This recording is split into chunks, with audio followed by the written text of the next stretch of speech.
Chamberlain embodied the title of the book, because on one side he was a college professor, an intellectual, a gentleman in every sense of the word, and yet he was going to lead men into battle, and the object of the battle is to kill the other guy.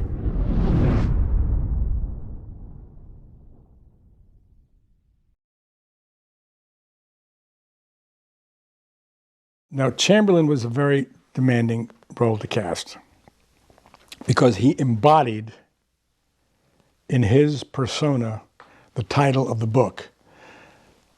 The project in those days was still called The Killer Angels. When you're at the Battle of Gettysburg, you're not in the business of persuading somebody through rhetoric, which was his way he was trained. You're persuading somebody at the end of a bayonet or a gun. You needed somebody who could bring that scholarly, professorial personality, but also bring the bloodlust of a killer, the way soldiers have to kill.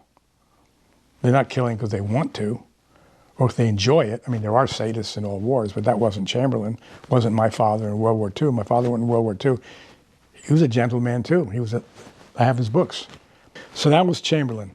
And yet we needed a name person. So if you looked at the names who were available in the right age, the right look, the right quality, again, who looked like they were in America in the 19th century. So I heard from a friend, they said, there's this actor who comes, he just came over, he's been here about 6 months from Australia, he's done some films in Australia, but you should meet him, he's an interesting guy. So he came up to my house, I had a place in Hidden Hills, and he came and he read for me, and I was really impressed. I said, this is going to be tough because totally unknown guy.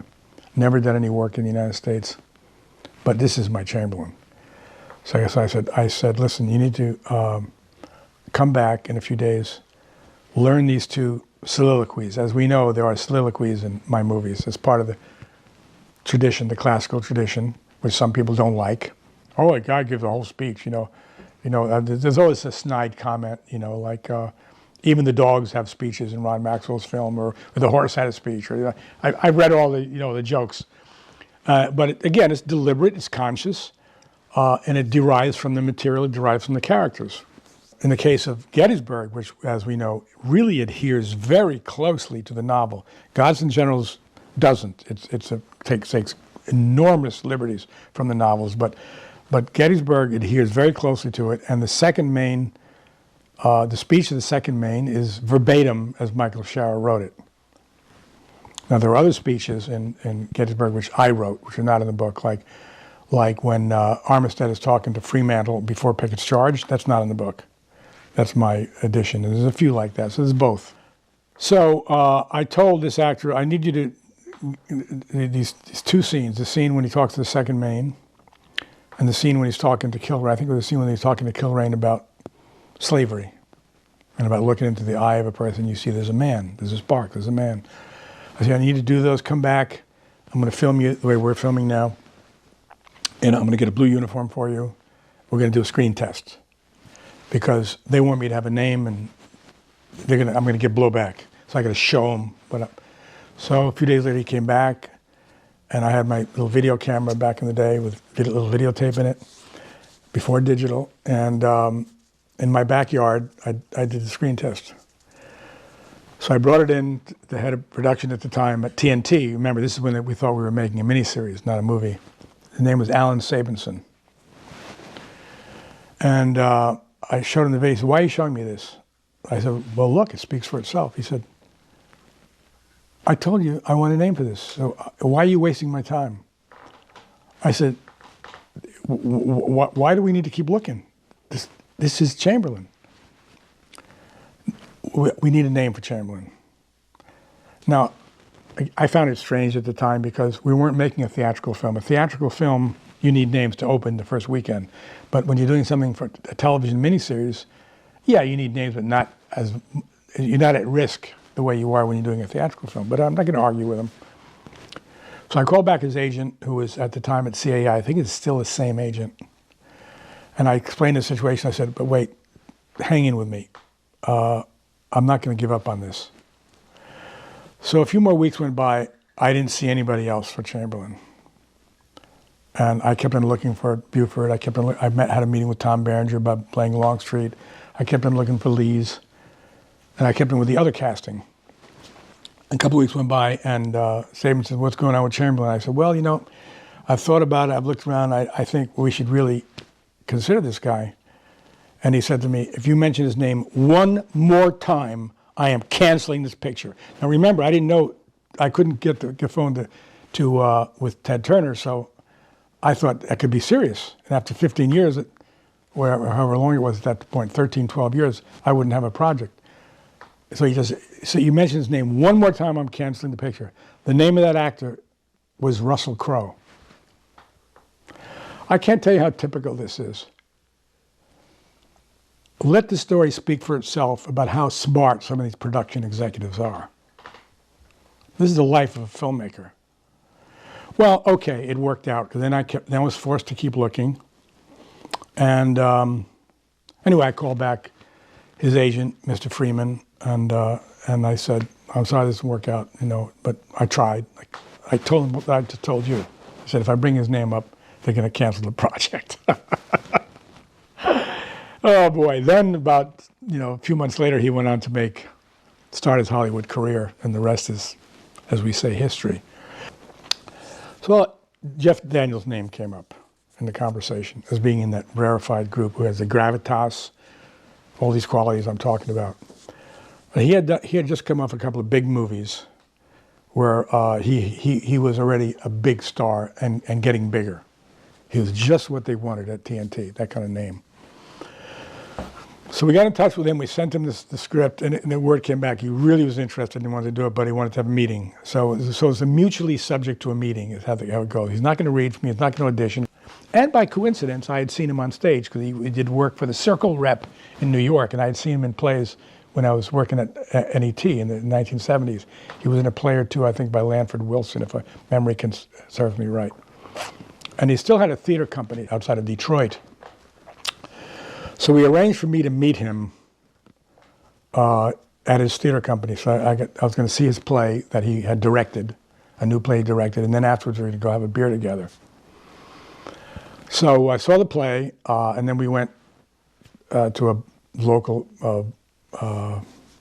watering hole, and we were having this cordial conversation, and I leaned over to him and I said, "Jeff, you read the script. I know you've done great films. You've worked with great directors. I know, and I saw you on stage. We didn't know each other back then, so I know what you can do. But in all the work you've done, I've seen the side of you that can be the professor. I've seen the intellectual. I've seen that in many movies. What I've never seen is the killer side. I've never seen the steel required when Joshua Chamberlain is at the second day on Little Round Top, and he orders men into battle. I just need you to say, look me in the eye and tell me that you can deliver the steel." And he got totally focused, and he said, "I'll show you the fucking steel. But what I want to know from you is, do you have the steel to shoot this fucking script and not to get backed off and compromised and have it watered down and having scenes cut out of it? Do you have the fucking balls to shoot this fucking script?" He said it just like that. And we had what was known as a male bonding experience. We shook hands and we committed to each other in that moment. Now here's where the story gets good. Months later, we're on the set, and the second half of the shoot is now the Yankees. Confederates are gone, wrapped, all gone home.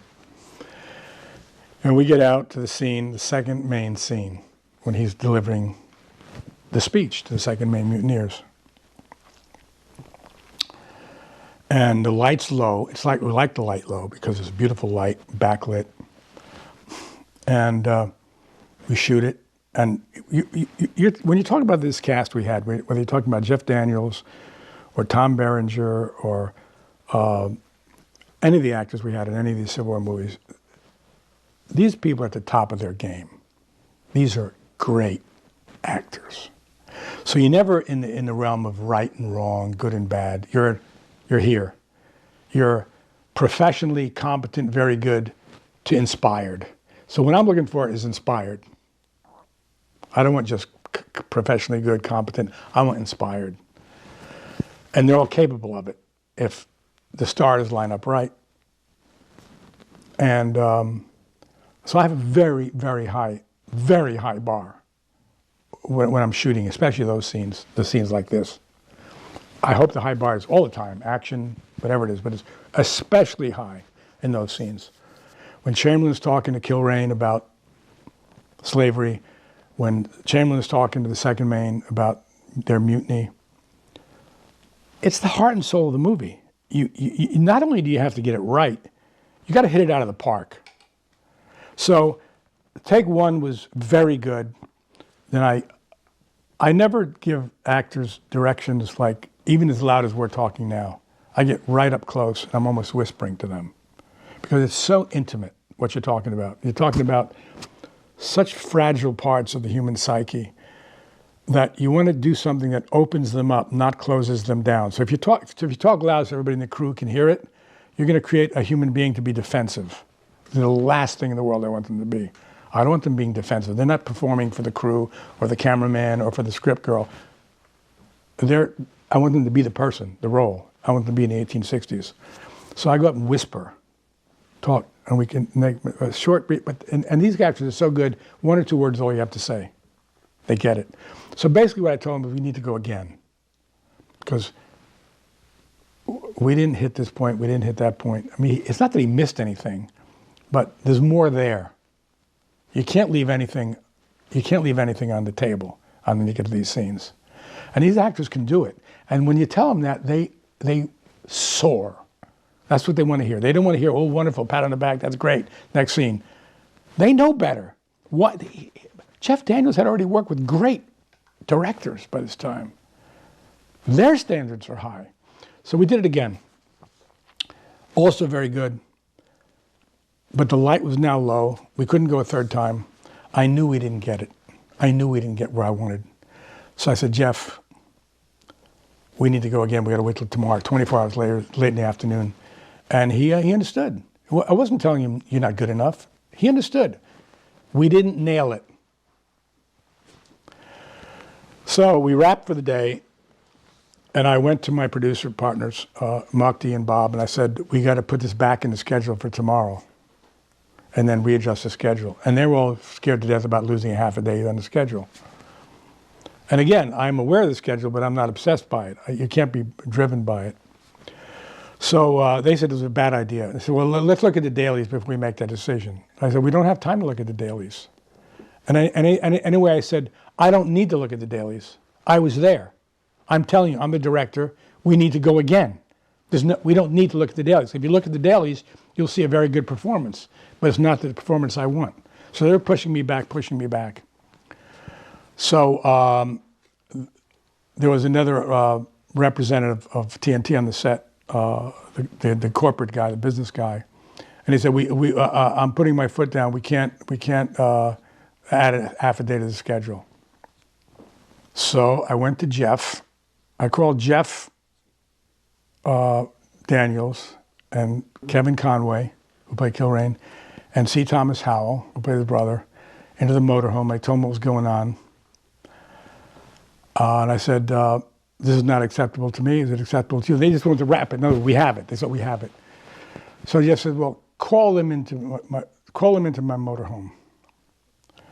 So this is the end of the day. And I called the executive from TNT who said we couldn't do it again.